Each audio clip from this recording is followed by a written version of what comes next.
My name is Clara, I am 30 years old, and I live in a small town near the lakeside lodge.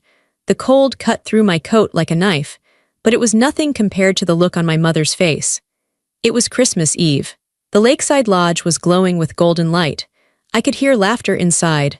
I could smell the roast turkey and the pine needles. My 6-year-old son, Benjamin, squeezed my hand tightly. He was shivering. He just wanted to see his cousins. He just wanted to be warm. I stepped forward, ready to walk in, but my mother didn't move aside. She stood right in the doorway, blocking the heat. She didn't look happy to see me. She looked annoyed. "Sorry, Clara," she said, her voice flat and loud enough for people behind her to hear. "Strict capacity limit this year. Fire marshal rules." I looked past her. I saw distant cousins, neighbors, even my brother's college friends holding wine glasses.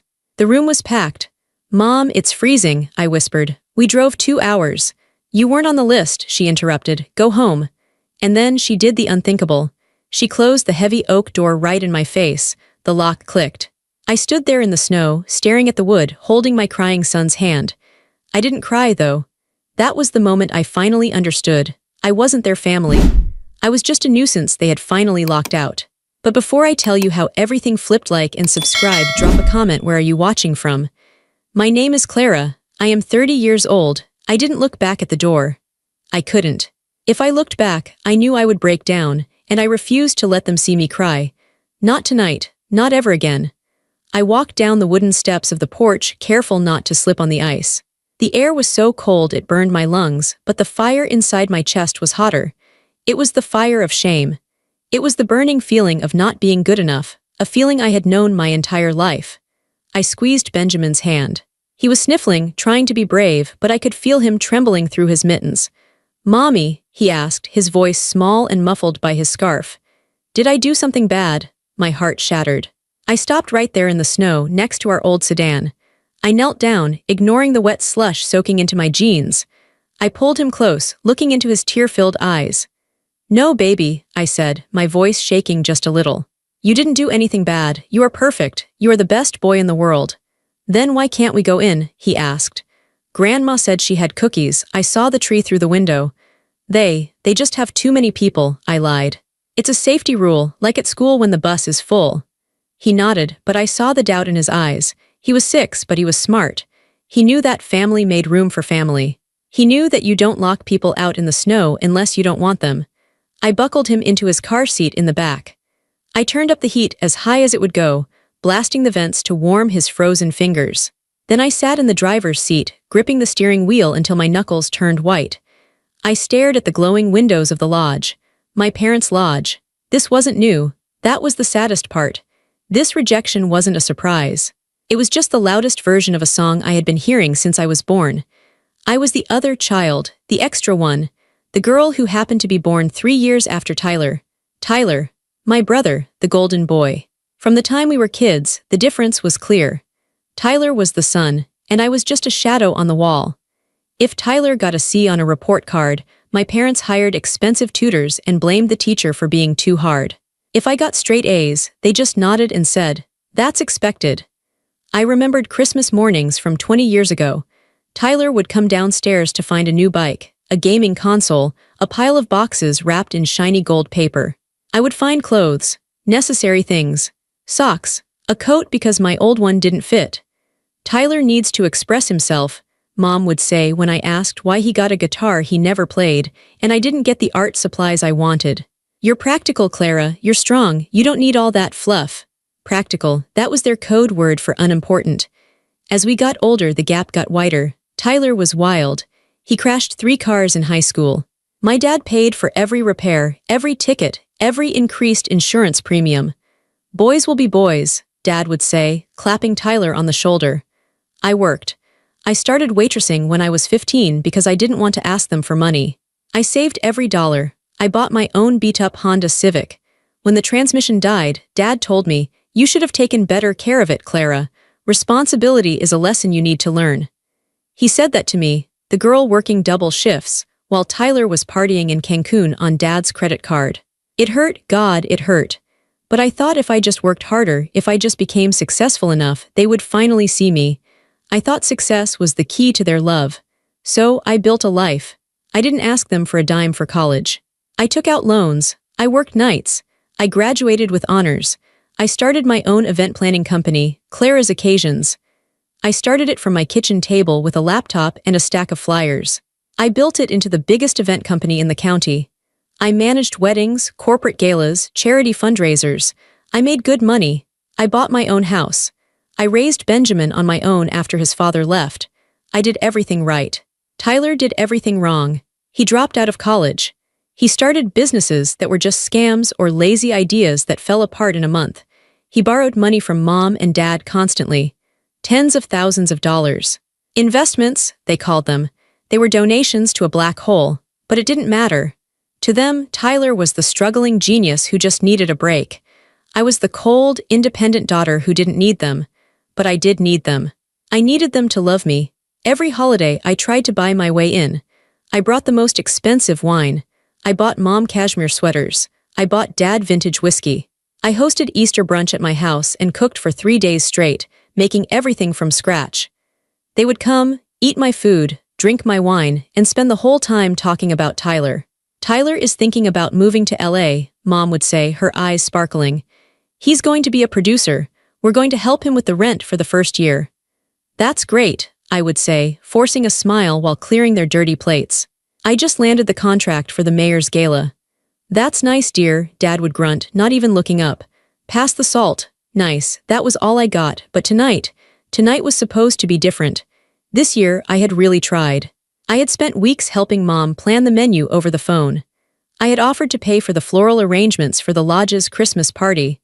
I had sent over cases of champagne as a gift. I thought I was part of the team. I thought finally, at 30 years old, I had earned my seat at the table. I looked down at my dress. It was a beautiful, deep red velvet. I had bought it specifically for tonight because Mom said red looked festive. I had curled my hair. I had dressed Benjamin in a little suit with a bow tie because I knew Dad liked proper young men. I had done everything they asked, and they had locked me out. Capacity limit. The lie echoed in my head. I looked at the lodge again.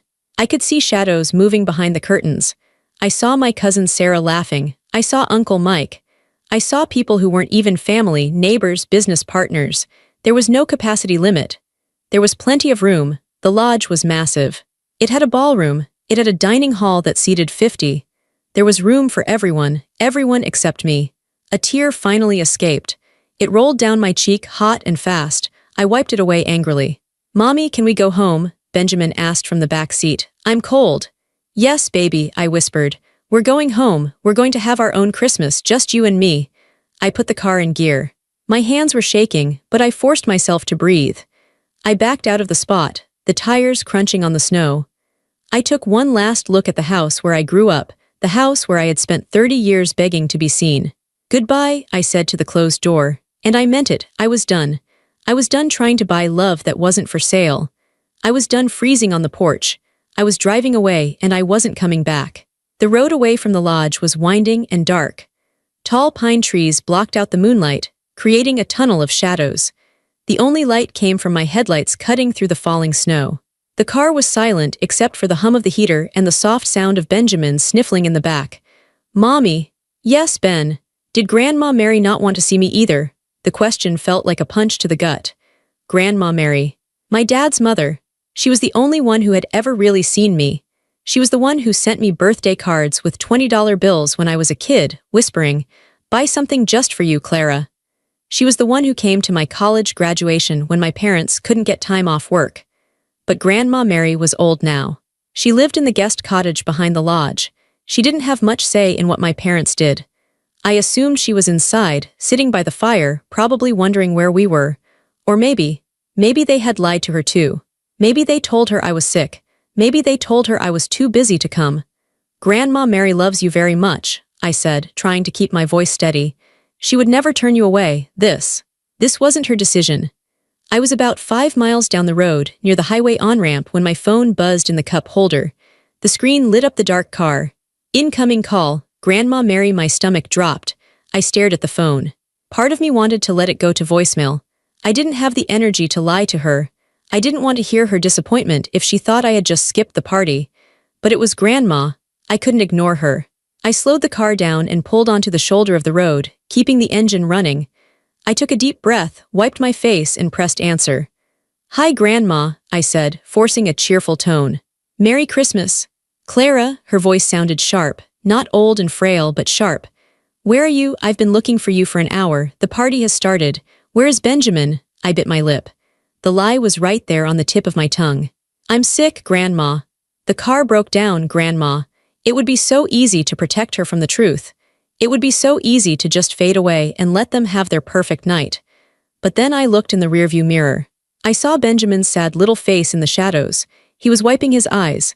Why should I lie? Why should I protect the people who just humiliated my son? "Clara," Grandma asked again. "Answer me, child. Are you coming?" "I was there, Grandma," I said. My voice cracked. I couldn't help it. The truth spilled out like water breaking a dam. "I was there 10 minutes ago." "You were," she sounded confused. "Then where are you now?" "I didn't see you." "Mom stopped me at the door," I said. I was crying now, silent tears streaming down my face. She wouldn't let us in." There was a silence on the other end of the line, a heavy, static-filled silence. "She what?" Grandma's voice was very quiet, dangerous. "She said there was a capacity limit," I sobbed. "She said I wasn't on the list. She said the fire marshal had rules. She closed the door in my face, Grandma. She left Benjamin and me standing in the snow." I heard a sound on the other end. It sounded like a cane hitting the floor hard. "She said, capacity limit," Grandma repeated. "Yes. And she sent you away?" "Yes." "And Tyler?" "Is Tyler here?" "I saw his car in the driveway," I said. "His new truck." "I see." The tone in Grandma Mary's voice changed. It wasn't the sweet, cookie-baking grandma voice anymore. It was the voice of the woman who had built the lakeside lodge with her bare hands 40 years ago. It was the voice of a matriarch. "Clara," she said, "where are you right now?" "I'm by the highway," I said. "I'm going home." "No," she said. "You are not? Grandma, please, I can't go back there. I can't face them. It's too humiliating." "Turn the car around," she commanded. "Right now." "Grandma." "Clara, listen to me," she said, and her voice was like steel. "You turn that car around and you drive back to my house. Do not park in the guest lot. Pull right up to the front steps. Do you hear me?" "But Mom said—" "I don't care what your mother said," Grandma snapped. "This is not her house. It is my house. It is my lodge. And I will be damned if my granddaughter spends Christmas Eve in a car while that leech Tyler drinks my wine." I was stunned. I had never heard her speak about Tyler like that. She usually kept the peace. She usually stayed quiet. "Turn around, Clara," she said, her voice softening just a little. "Do it for Benjamin. He deserves Christmas." I looked at Benjamin in the mirror. He was looking at me, eyes wide. "Who is that?" he whispered. "It's Grandma," I said. "Is she mad?" "Yes," I said, "but not at us." I took a deep breath. My hands were trembling, but not from cold anymore. They were trembling from adrenaline. "Okay, Grandma," I said.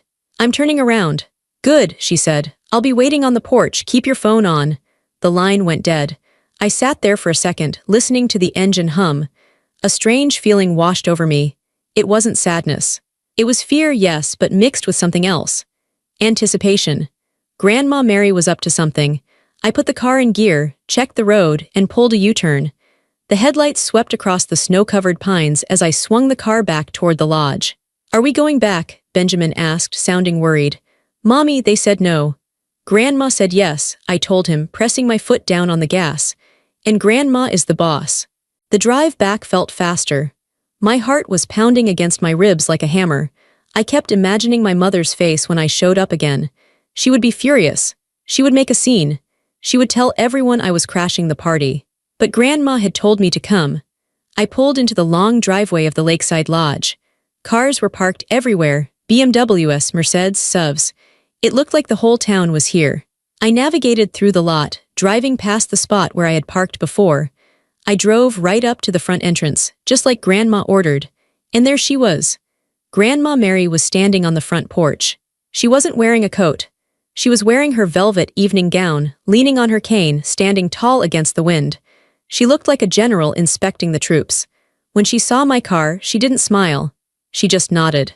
I put the car in park and killed the engine. I got out, my legs feeling shaky. I ran around to the back and got Benjamin out. "Come on, sweetie," I said. "Go to Grandma." We walked up the steps. My mother wasn't at the door anymore. The door was closed. Grandma Mary reached out and pulled Benjamin into a hug. "Oh, my sweet boy," she whispered, kissing the top of his head. "You're freezing, I am so sorry."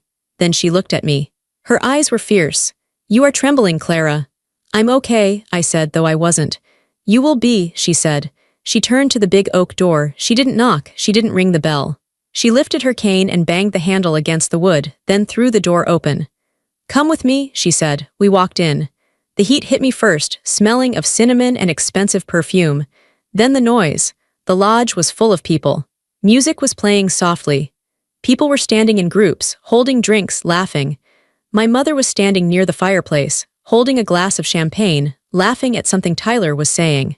Tyler was wearing a suit that looked new, probably paid for by Dad. When Grandma Mary walked in with me and Benjamin trailing behind her, the room didn't go silent immediately. It took a moment. People near the door stopped talking. They nudged their neighbors. The silence spread like a wave across the room until the music was the only thing we could hear. My mother turned around. Her smile dropped instantly.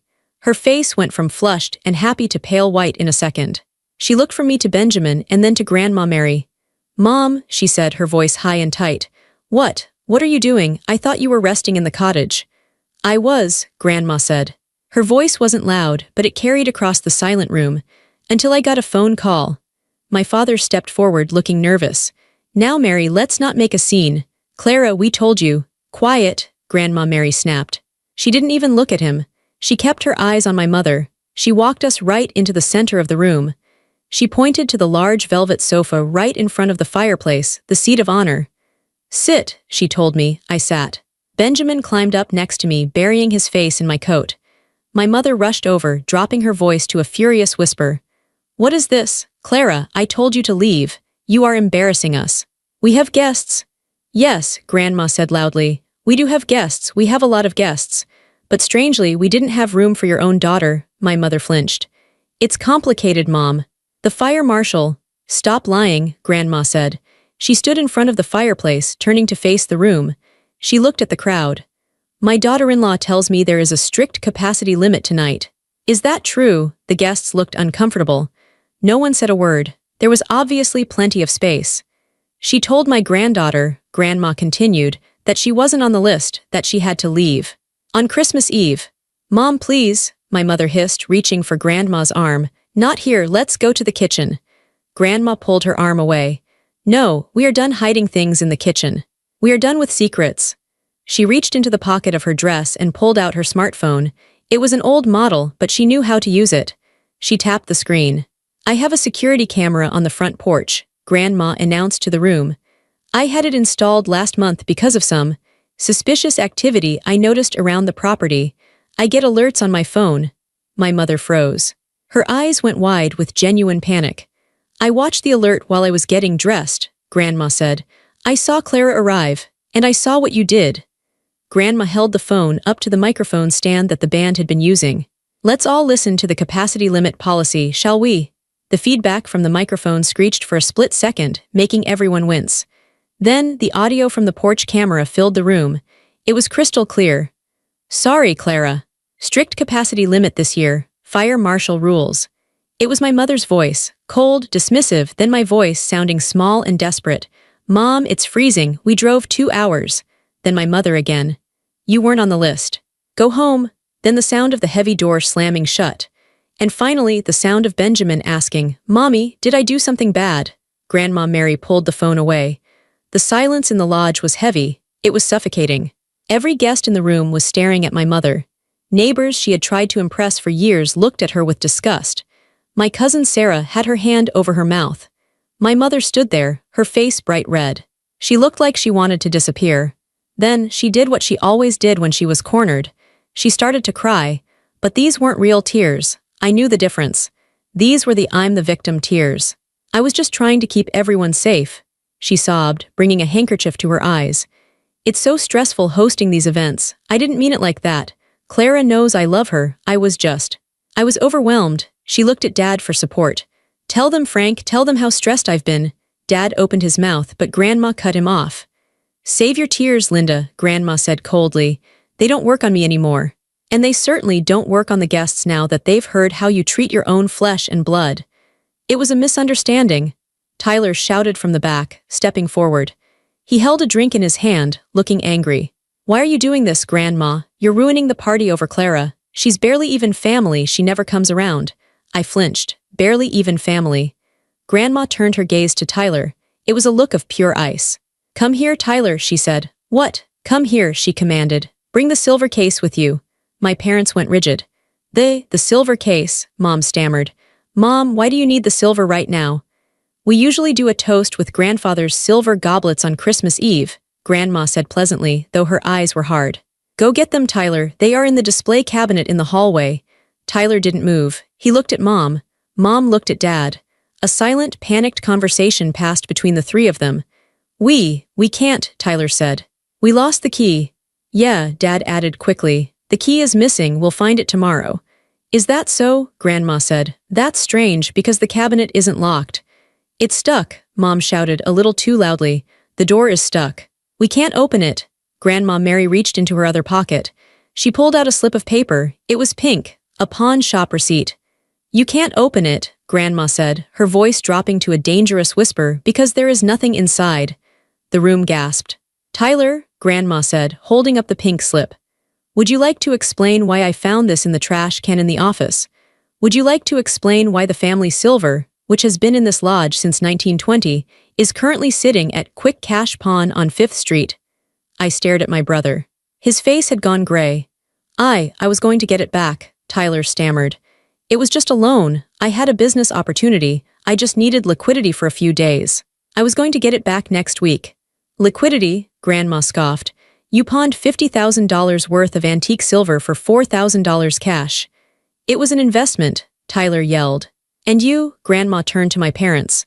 You knew, didn't you? My parents were silent. They looked at the floor. You knew he stole it, Grandma said. And instead of punishing him, instead of making him get it back, you decided to ban Clara from the party. She looked at me then, her eyes soft and sad. I couldn't figure out why you were so adamant about the capacity limit for Clara, Grandma said to my parents. But now I know. Clara has an eye for detail. Clara runs events. Clara would have noticed immediately that the silver was missing from the cabinet. She would have asked questions. The realization hit me like a physical blow. They didn't lock me out because they hated me. They locked me out because they were protecting him. They were protecting their thief of a son from the one person who would have caught him. I wasn't rejected because I was worthless. I was rejected because I was dangerous to their lies. You excluded her to cover up a crime, Grandma announced to the room. You chose the thief over the honest child. She crumpled the pawn ticket in her hand and threw it at Tyler's feet. Well, Grandma said, the party is over. The piece of pink paper lay on the rug like a wound. No one moved to pick it up. It was just a loan, Tyler shouted again, his voice cracking. He looked around the room, searching for an ally, but for the first time in his life, he didn't find one. The neighbors, the business partners, the distant cousins, they were all looking at him with a mix of pity and revulsion. I sat frozen on the sofa. My brain was racing, connecting dots I hadn't seen for years. The missing jewelry from Grandma's dresser 3 years ago. The break-in at the garage where only Dad's expensive tools were stolen. The time my car fund disappeared from the jar in the kitchen when I was 16. It had always been Tyler, and they had always covered for him. You knew, I whispered. My voice was quiet, but in the dead silence of the room, it sounded like a gunshot. I looked at my mother. You knew he stole Grandma's silver. My mother refused to meet my eyes. She was wringing her hands, her face blotchy and tear-stained. Clara, you don't understand the pressure he's under. He has debts, bad debts. We were just trying to help him get back on his feet before Grandma found out. So you locked me out, I said, the realization washing over me like ice water. You knew that if I came inside, I would go to the kitchen to help the caterers. You knew I would open that cabinet to get the special serving spoons. You knew I would see the empty shelves. You always have to be so Snoopy, my father muttered. I stared at him. Snoopy, Dad, I'm not Snoopy, I'm observant, I'm responsible. That's why you were afraid of me. That was the twist I never saw coming. All these years, I thought they excluded me because I wasn't good enough. I thought I was boring, unlovable, the extra child. But that wasn't it. They excluded me because I was the only adult in the room. I was the only one who didn't play their game of denial. I was the witness they couldn't afford to have. They didn't hate me because I was a failure. They feared me because I was competent. They knew I wouldn't let them sweep a $50,000 theft under the rug. Grandma Mary stepped closer to my parents. She looked smaller than them, frail and aged, but in that moment she was a giant. "You pawned my history," Grandma said to Tyler. "Those goblets were a wedding gift to my grandmother in 1920. They survived the Great Depression. They survived wars, but they couldn't survive your greed." "I can get them back," Tyler pleaded, grabbing Grandma's hand. She recoiled as if he burned her. "Grandma, please, I just need $4,000. I can get them back tomorrow. Don't ruin Christmas over some metal cups." "Some metal cups," Grandma repeated, shaking her head. "That is all you see, money, objects. You don't see the legacy, you don't see the trust." She turned to the guests. "I apologize to everyone," she said, her voice steady. "But I think it is time for you all to go home. There is no party, there is nothing to celebrate here tonight." The guests didn't argue. There was a murmur of agreement, the shuffling of feet, the zip of coats being fastened. People were eager to leave. The atmosphere was toxic. My cousin Sarah stopped by the sofa on her way out. She squeezed my shoulder. "I had no idea, Clara," she whispered. "I'm so sorry, call me next week." I nodded numb. Within 10 minutes the lodge was empty, the music was off. The caterers were packing up the food in the kitchen, trying to be invisible. It was just us, the broken family. My mother stopped crying. Now that the audience was gone, her face hardened. She turned on Grandma. "Are you happy now, Mother?" she spat. "You humiliated us. You humiliated Tyler in front of the whole town. Who is going to hire him now? Who is going to invest in his businesses?" "Hopefully no one," Grandma said calmly. "So he can finally learn to work for a living." "He is your grandson," Dad yelled. "You're supposed to support family." "I am supporting family," Grandma said. She walked over to the sofa and placed a hand on my shoulder. "I am supporting the only person in this room who has never asked me for a dime. I am supporting the woman you left out in the snow." The line was drawn. It was 3 against 2. But Grandma held all the cards. The clock on the mantel chimed 10 o'clock. The fire was dying down, turning to embers, casting long, spooky shadows across the room. "Everyone calm down," Dad said, trying to regain control. He poured himself a drink from the bar cart, his hand shaking. "We'll sort this out in the morning. Tyler made a mistake. We'll pay the pawn shop, get the silver back, and no one needs to know any more details. Let's just go to bed." "No," Grandma said. Dad froze, the glass halfway to his mouth. "Excuse me. No one is going to bed here," Grandma said. "Not you, not Linda. And certainly not Tyler." "It's Christmas Eve, Mom," Dad said, a nervous laugh escaping his lips. "What do you want us to do?" "I want you to leave," Grandma stated. The room went dead silent again. Even Benjamin stopped fidgeting. "Leave," Mom asked. "Leave the room. Leave the property," Grandma corrected. "You can't be serious," Tyler scoffed. "It's freezing outside, and this is our house." "Is it?" Grandma asked. She reached into her small velvet purse again. This time, she didn't pull out a phone or a receipt. She pulled out a folded document. It looked old. "I built this lodge with my husband 45 years ago," Grandma said. "When your father died," she looked at my dad, "I let you move in to help manage the upkeep. I let you pretend it was yours. I let you play the lord of the manor. But the deed, the title," she tapped the paper on the table. "My name is the only one on this deed. Mary E. Harrison, not Frank, not Linda, not Tyler." My father's face went pale. "Mom, you can't kick us out. We have nowhere to go." "You have a condo in the city," Grandma said. "The one you bought with the money you borrowed from the maintenance fund last year. I suggest you go there." "But it's 2 hours away," Mom shrieked. "It's Christmas Eve, it's snowing." Grandma's eyes flashed. "Oh, is it cold outside? Is it inconvenient to be turned away at the door on Christmas Eve?" She pointed at me. "You did it to her," Grandma said, her voice trembling with rage. "You looked your own daughter in the eye, you looked your 6-year-old grandson in the eye, and you told them to go home because of a fake capacity limit. You didn't care about the snow then, you didn't care about the cold then." "That was different," Mom cried. "Clara is tough, she can handle it." "And you are soft," Grandma said. "And that is the problem. You have been soft your whole lives, living off my hard work." "Well, the free ride is over." She looked at the clock. "It is 10:05 p.m., she said. "I am giving you until midnight. Pack your essentials, get in your cars, and get off my land." "And if we don't?" Tyler challenged, crossing his arms. He was trying to look tough, but he looked like a pouting child. "You going to call the cops on your own family?" Grandma looked at him with pure disappointment. "I already called them," she said. Tyler's jaw dropped. I reported a theft, Grandma said calmly. Grand larceny, $50,000. The police are on their way to collect the pawn ticket and take a statement. If you're still here when they arrive, Tyler, you can explain to them why you stole from an elderly woman. Tyler didn't wait. The color drained from his face so fast he looked like a ghost. He didn't pack a bag. He didn't say goodbye. He grabbed his keys off the table and bolted for the door. We heard his truck start up outside and peel out of the driveway, tires spinning on the ice. He ran like the coward he was. My parents stood there stunned. Their golden boy had abandoned them without a backward glance. He left us, Mom whispered. He always does, I said. He only stays when there's money on the table. Dad looked at Grandma, then at me. He looked broken. Mom. Please, midnight, Grandma said. She turned her back on them and sat down next to me. Clara, would you like some hot cocoa? My parents stood there for another minute, waiting for her to crack. Waiting for the forgiveness that had always come before. But Grandma just stroked Benjamin's hair and ignored them. Finally, they moved. I heard them running upstairs. I heard suitcases being dragged across the floor. I heard shouting. By 11:45 p.m., they were back downstairs.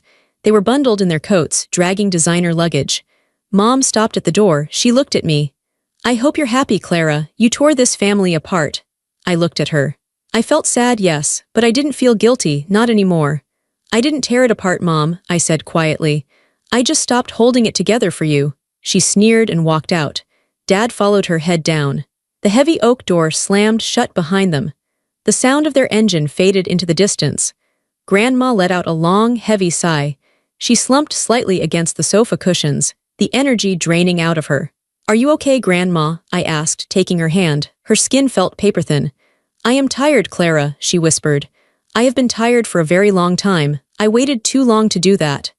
You did it today, I said. That's what matters.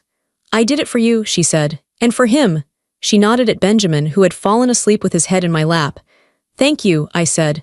Don't thank me yet, she said, sitting up straighter. We have business to discuss. Grandma Mary didn't want to wait until morning. She said the adrenaline was keeping her awake, and she needed to make things right before she could rest. She led me into her study, a room I was rarely allowed in growing up. It smelled of old books and cedar wood. She sat behind the massive mahogany desk and pulled out a leather binder. My will, she said. I sat in the guest chair, feeling out of place. Grandma, you don't need to talk about this. You're going to live forever. She chuckled dryly. I'm 82, Clara, and tonight took 5 years off my life. We need to be practical. She opened the binder. I saw red ink marks all over the pages. For years, she said, this will divided everything into 3 parts, one for your father, one for Tyler, one for you. Equal shares. She looked up at me. I thought that was fair. I thought if I treated everyone equally, they would act equally decent. It was generous, I said. It was foolish, she corrected. Tonight showed me the truth. If I leave this lodge to your father, he will mortgage it to pay Tyler's debts. If I leave it to Tyler, he will sell it within a month and blow the money on fast cars. And if I leave you a third, they will bully you out of it. They will force you to sell your share to them. I knew she was right. They had bullied me my whole life. They would never let me be a partner. Grandma took a pen. She crossed out a huge section of the text with a firm, dark line. I am calling my lawyer first thing tomorrow morning, she said, but I am telling you now so there are no secrets. She looked me dead in the eye. I am leaving it all to you, Clara. The Lakeside Lodge, the 50 acres of land. My investment portfolio, the savings accounts, everything. My mouth fell open. Grandma, no you can't, that's millions of dollars. They will hate me. They will say I manipulated you. Let them talk, she said sharply. They already hate you, Clara. They hate you because you shine a light on their failures. Giving them money won't make them love you. It will just give them more ammunition to hurt you. But it's too much, I stammered. I don't deserve it. You are the only one who deserves it. Grandma slammed her hand on the desk. Who built a business from nothing, you who pays her own bills, you who raised that beautiful boy without help, you who came back tonight, even after being humiliated just because her grandmother asked. She pointed the pen at me. This lodge is a business, Clara. It needs a manager. It needs someone who knows how to work. Your mother treated it like a palace for her ego. Your father treated it like an ATM. You will treat it like a home and a business. Mom said. I hesitated. Mom said, she's just Clara. She thinks I'm nobody. Grandma's expression softened. She reached across the desk and took my hand. She said she's just Clara as an insult, Grandma whispered. But she is wrong, you are Clara. You are the rock. You are the only one who acted like family. Being just Clara is the best thing you can be. She closed the binder with a final thud. It is decided. You are the heir, now I have one condition. Anything, I said. You have to move in, she said. I'm too old to live in this big house alone, and I refuse to live with them ever again. I want you and Benjamin here. I want to hear running feet in the hallway. I want to smell your cooking in the kitchen. I want this place to be alive again. Tears welled up in my eyes. I had spent my whole life standing on the outside of this house, looking in, wishing I belonged. And now, the woman who built it was handing me the keys. Yes, I said, wiping my cheeks. Yes, Grandma will move in tomorrow. She smiled, a genuine, tired smile. Good, now help me up, it's past midnight. Merry Christmas, Clara. Merry Christmas, Grandma. The smell of pine and roasting garlic filled the air. It was Christmas Eve again. I stood in the center of the Lakeside Lodge's ballroom, adjusting a centerpiece made of holly and white roses. The room looked different than it had a year ago. The dark, heavy curtains were gone, replaced by sheer linen that let the winter light pour in. The stuffy, pretentious vibe was gone. Now the lodge felt warm, welcoming. Mom. Look, Benjamin came running across the polished floor, sliding in his socks. He was 7 now, taller, with a missing front tooth. He was holding a giant gingerbread man. Grandma let me put on the gumdrop buttons, he cheered. It looks delicious, I laughed, wiping a smudge of flour off his nose. Where is Grandma? In the kitchen, bossing the chef around, a deep voice said from behind me. I turned to see John smiling at me. John was the new head of groundskeeping I had hired 6 months ago. He was kind, quiet, and strong. And unlike the men in my past, he listened when I spoke. We had been dating for 3 months. It was slow, it was simple, and it was wonderful. She told the chef his gravy was lacking soul, John laughed, handing me a cup of hot cider. That sounds like her, I smiled, taking the cup. I looked around the room. In an hour, the doors would open. But this wasn't a private party for snobs anymore. I had turned the annual Christmas Eve bash into a community charity gala. We were raising money for the local children's shelter. The capacity limit was determined by fire code, not by social status. Everyone was welcome. I walked over to the window and looked out at the snow. A lot had changed in 365 days. The eviction had stuck. My parents had tried to fight it for a few weeks, sending angry emails and threatening legal action. But Grandma's lawyer was ruthless. Once they realized the money tap was truly shut off, they retreated. They were living in a 2-bedroom apartment near the city now. From what I heard through cousin Sarah, it wasn't a happy home. They spent their days arguing about money and blaming each other for losing the inheritance. They called me once in a while, usually when they needed something. I had learned to not answer. Tyler was in worse shape. The police had followed up on the pawn shop ticket. He was charged with grand larceny. Because it was a first offense and Grandma didn't want to see him rot in prison, she advocated for probation and restitution. He was currently working at a car wash, and 50% of his paycheck was garnished every month to pay Grandma back for the silver. He hated it. He hated me. But he was finally facing consequences, and that was the healthiest thing that could have happened to him. As for me, I was tired, but it was a good tired. Running the lodge was hard work. I was up at 5 a.m. most days. I managed the bookings, the staff, the renovations. But every dollar I earned was honest. Every decision I made was mine. I wasn't the shadow anymore. I wasn't the other child. I was the owner. I was the matriarch in training. Grandma Mary walked into the ballroom, leaning on her cane but moving with a spry energy she hadn't had last year. She was wearing a red velvet dress, the same color I had worn that night. Everything looks perfect, Clara, she said, nodding at the decorations. I learned from the best, I said. She came over and stood next to me by the window. We looked out at the driveway. It was empty right now, but soon it would be full of friends, neighbors, and people who actually wanted to be here. Do you miss them? Grandma asked quietly. I thought about it. I thought about the anxiety I used to feel in the pit of my stomach every time I pulled into this driveway. I thought about the desperate need for their approval. I thought about the cold wind on my face when my mother shut the door. I miss the idea of them, I admitted. I miss the parents I wanted them to be, but I don't miss who they actually are. I don't miss the pain. Good, Grandma said. Peace is better than pretense. Benjamin ran past us, chasing John, shrieking with laughter. The sound echoed off the high beams of the ceiling. This house wasn't a museum of stolen silver and family secrets anymore. It was a home. Ready to open the doors? Grandma asked. I took a deep breath. I felt steady. I felt strong. Yes, I said. Let everyone in. That night on the porch changed everything for me. But it wasn't because I inherited a lodge. It was because I finally stopped knocking. For 30 years, I stood outside my family's heart, begging to be let in. I thought if I knocked louder, if I brought better gifts, if I was smarter, prettier, more successful, they would finally unlock the door and say, "Welcome home, Clara." But the door wasn't locked because I was unworthy.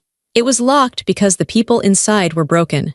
I know there are people reading this right now who are freezing on a porch somewhere. Maybe it's not Christmas Eve. Maybe it's a birthday they forgot. Maybe it's a wedding you weren't invited to. Maybe it's just a Tuesday phone call where they made you feel small. You are standing there, shivering, wondering what is wrong with you. You are wondering what you need to change to make them love you. I am here to tell you the truth. You cannot change the capacity of someone else's heart. If they don't have room for you, it's not because you are too big. It's because their world is too small. My mother told me there was a capacity limit. She was lying about the building, but she was telling the truth about herself. She didn't have the capacity to love a daughter she couldn't control. She didn't have the capacity to value a son she couldn't brag about. Stop freezing outside doors that will never open. It is scary to walk away. It is terrifying to turn around and walk back into the snow alone. You think you will die of the cold, but you won't. Because when you walk away from the people who hurt you, you start walking toward the people who will heal you. You find your Grandma Marys. You find your Johns. You find the strength to build your own fire. And let me tell you, the fire you build yourself, it burns warmer and brighter than anything they could ever give you. You are not too much. You are not the problem. You are just in the wrong house. So pick up your dignity, squeeze your child's hand, turn around, and don't look back. When you leave toxic people behind, the only thing you lose is pain. And what you gain is everything. If this story resonated with you, or if you've ever had to walk away from family to save yourself, please like this video and subscribe. Tell me in the comments where you are watching from. I read every single one. You are not alone.